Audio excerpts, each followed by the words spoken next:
कोई ऐसा सहयोगी नहीं है जो मुझे प्रियालाल में लीन करने का सहयोग करे। प्रियालाल से दूरी बनाने वाला मित्र तो मिल जाएगा। बड़ी विचित्र चाल माया की है। तुम्हारे में परमात्मा है जिसे तुम नहीं जान पा रहे हो, वही जनाने के लिए गुरुजन प्यार करते हैं। पर वो फिर क्या करता है, वो अपने में गर्व करके आज्ञा का उल्लंघन शुरू कर देता है, और उसको ऐसे जन मिलते हैं कि उसको सपोर्ट करते हैं उल्लंघन करने के लिए।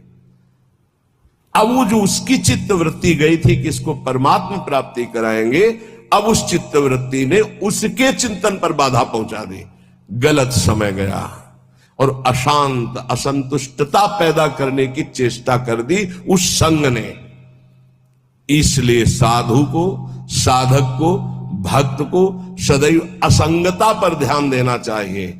या तो सुलझा हुआ व्यक्तित्व साधुता का, उसका संग, तद्व्रतेषु जो भगवत प्राप्ति करना ही चाहता है ऐसे का संग, अन्यथा सर्वात्मना न विसृजित बहिरिंद्रियाणि एकश्चरन्। एकश्चरन्, कभी सपन में भी न सोच ले कि मेरा परमार्थ का कोई सहयोगी हो जाएगा। जैसे भगवान करुणा करके आखिरी बात अर्जुन से कहते हैं, मेरी बात मान लो, सर्वधर्मान परित्यज्य मामेकम शरणम व्रज अहम त्वाम सर्व पापेभ्यो मोक्षयिष्यामि। अर्जुन, ये अत्यंत गूढ़ बात कह रहा हूं, ये सबके सामने प्रकाशित होने वाली नहीं। तुम मेरे प्रिय हो, इस मेरी आत्मा हो, इसलिए मैं तुम्हें कह रहा हूं, मान जाओ, ऐसे चलो, ऐसे चलो। तब तुम्हें पश्चाताप होगा जब अटैची तैयार करोगे और सामने से ट्रेन छूट गई। ये एक ही बार ट्रेन मिलती जीवन में, परम पद के लिए एक ही ट्रेन है, सदगुरुदेव की कृपा। जब तुम याद करोगे और तैयारी करोगे तब गाड़ी तुम्हारे सामने से छूट चुकी होगी, फिर केवल पछतावा ही पछतावा रह जाएगा।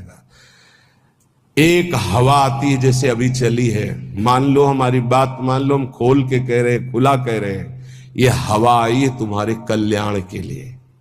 ये केवल हवा है, अनुग्रह की वायु है, अनुग्रह की वायु, केवल कृपा वायु। जो इस वायु में पड़ जाएगा वो निकल जाएगा, और ये ज्यादा दिन के लिए अनुग्रह वायु नहीं होती।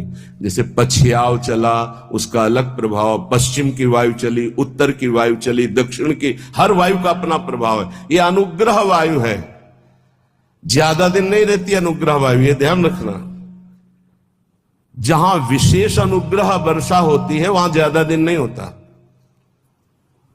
वो तत्काल ढका जाता है, क्योंकि कलयुग और माया दोनों का भी प्रभाव बढ़ना चाहिए, और जब तक अनुग्रह वायु रहेगी तब तक ये बढ़ नहीं सकते। इसलिए उस अनुग्रह वायु को ढका जाता है, या तो कलंक के द्वारा और या तो आयु पूरी करके। जितने बड़े महापुरुष हैं वो कम अवस्था में पधार गए। आद्य गुरु भगवान शंकराचार्य जी, बड़े बड़े महापुरुषों को देखो। आपको स्पष्ट कह रहा हूं, मानो तो मानो, नहीं तो ट्रेन छूटी। ये केवल अनुग्रह वायु, केवल अनुग्रह वायु, चीख के कह रहा हूं, पकड़ लो, पकड़ लो, नहीं बाद में केवल हाथ मलते रह जाओगे। केवल कृपा ही है, कृपा। ये शरीर नहीं बोल रहा है, पकड़ लो। ये केवल कृपा है जो तुम्हें भगवत प्राप्ति कराने के लिए। रोज हम एक संकेत दे रहे हैं, अगर पकड़ पा रहे हो। कल कहा था सबकी वर्दी तैयार है, केवल आपको अपने तन का ये जो कपड़ा है इससे प्यार हटा दो जितनी जल्दी। पोशाक बनी बनाई तैयार है, भाव दे कि तुम्हें तत्काल मिल जाएगी गुरु प्रसाद से। नाम लिख चुका है, पोशाक नप चुकी, बन चुकी है, बस इंतजार तुम्हारे इस शरीर रूपी वस्त्र के राग का त्याग करने का है, और उसकी तैयारी हो रही है। उसकी तैयारी तुम केवल सहयोग कर दो। लेकिन नहीं, ये मलिन मन, ये मलिन इंद्रियां बस इसी शरीर को मैं मानकर भोगों में सुख के लिए, वो इसी से प्यार, इसीलिए बहुत दूर नगरी नजर आ रही नहीं, बहुत नजदीक दिखाई दे रही है। बहुत कम समय के लिए अवसर मिला है, जिसे तुम वर्षों मान रहे हो, ऐसे चले गए, ऐसे चले